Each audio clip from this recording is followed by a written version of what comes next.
So hello friends, मेरा नाम है आनंद गुप्ता और welcome to new channel for random J aspirant 2026। So friends, AIR 2026 का रिज़ल्ट आ चुका है फ्रेंड्स। अर्जुना AIR 2026 था। तो यहाँ पास जो है मेरे पास वो 2026 इसलिए लिखा क्योंकि ये 2026 में जे एग्ज़ाम देने वाले हैं। मतलब आप लोगों को जो एग्ज़ाम हुआ होगा अर्जुना जे का AIR का एडमिशन टेस्ट, वो 2027 वाले बच्चों के लिए था। सो फ्रेंड्स, काफ़ी सारे लोगों ने, काफ़ी सारे जूनियर्स ने कमेंट किया मुझे कि भैया मैं तो इतना अच्छा, आपने बोला था कितने अच्छी, इतने नंबर पे हमारी अच्छी रैंक बन जाएगी, हमारा सिलेक्शन हो जाएगा और ऐसा ऐसा मतलब।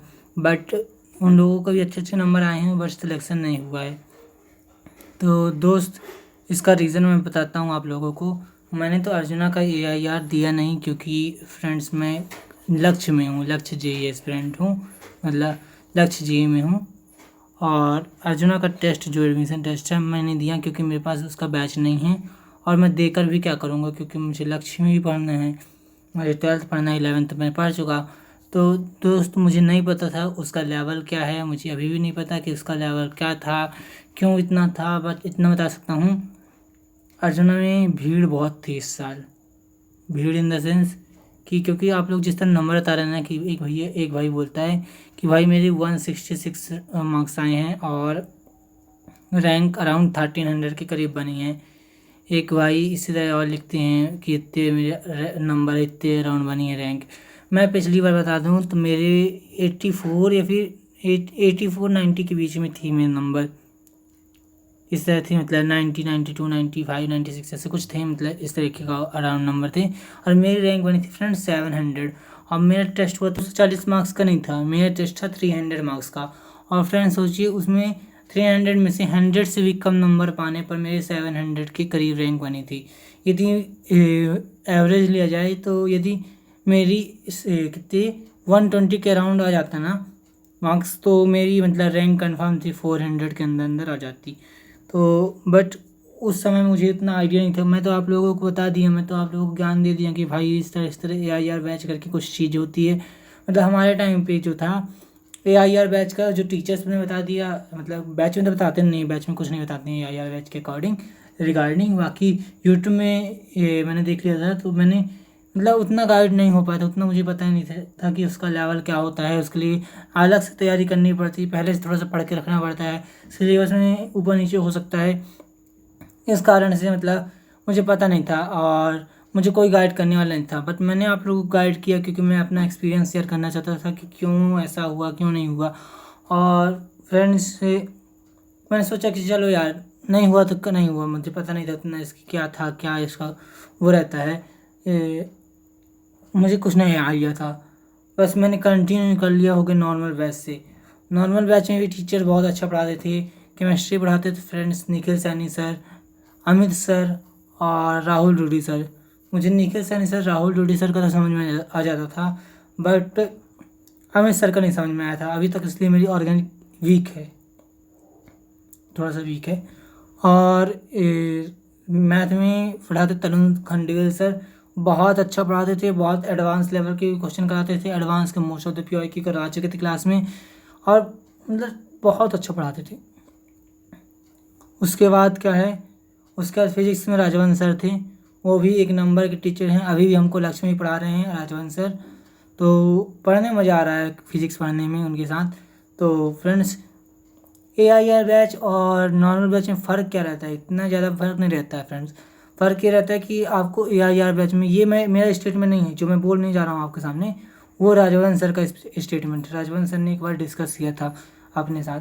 उन्होंने क्या बोला था कि AIR बैच और नॉर्मल बैच में फ़र्क क्या रहता है कि AIR बैच में बच्चे क्या होते हैं, छटे हुए होते हैं, मतलब चुनिंदा बच्चे होते हैं जिनका दिमाग ऑलरेडी तेज होता है, तो उनको स्टार्टिंग से ही एडवांस लेवल की मतलब कंटेंट देने लगते हैं। क्योंकि बच्चे पहले से ही जानते हैं थोड़ा बहुत बेसिक, तो उनको एडवांस लेवल का कंटेंट पहले से ही देने लगते हैं।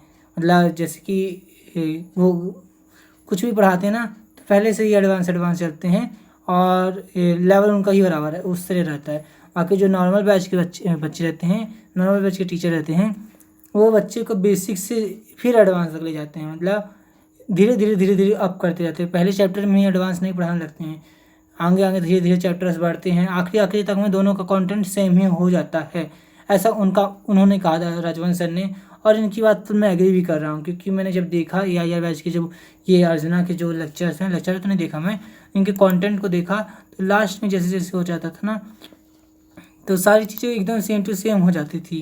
क्योंकि जैसे मैथ में बोले ना, तो इन्होंने जिस टाइप के क्वेश्चंस कुछ कराए हैं, तो उस टाइप के क्वेश्चंस हमारे बैच में भी ऑलरेडी हो चुके थे। तो बस यही कहना था, आप मैं क्या ही बोल सकता हूँ। आप लोगों में थोड़ा सा कंपटीशन ज़्यादा था, क्योंकि बच्चे भी ज़्यादा थे, और साथ में चीटिंग, आप लोग बोल रहे हैं चीटिंग हुई है। हाँ, हो सकती है चीटिंग बहुत सारा। यदि चीटिंग हुई होगी तो PW जानते हैं आप लोग, ऑलरेडी स्मार्ट है, वो क्या कर देगा। मेरी आवाज़ थोड़ा सा अजीब लग रही होगी, क्योंकि मेरे मुंह में अल्सर्स हैं, छाले हैं मेरे मुंह में, तो बोलने में थोड़ी तकलीफ हो रही है।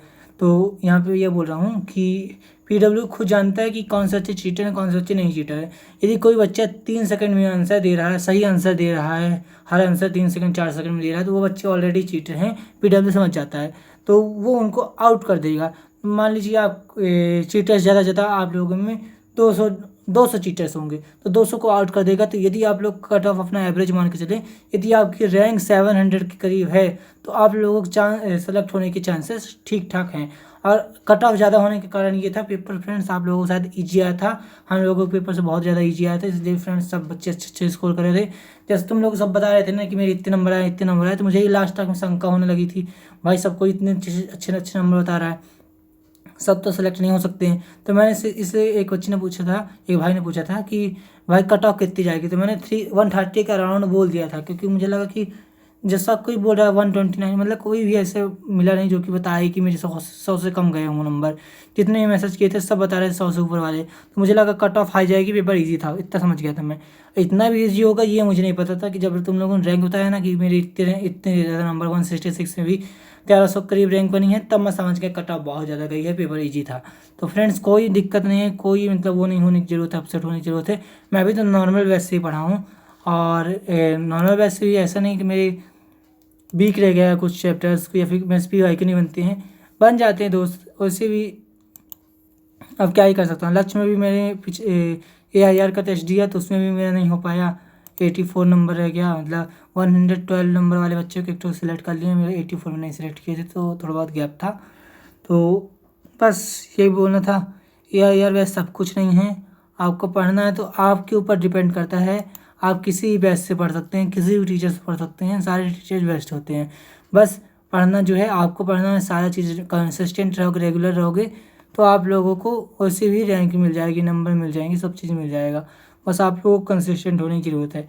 सो फ्रेंड्स, वीडियो ज़्यादा लंबी करने की कोई मतलब नहीं है, वीडियो को एंड करते हैं। वीडियो पसंद आई है तो वीडियो को लाइक कर दीजिए, चैनल पे नए हैं चैनल को सब्सक्राइब जो भी करना कर दीजिए। Thanks for watching, bye bye.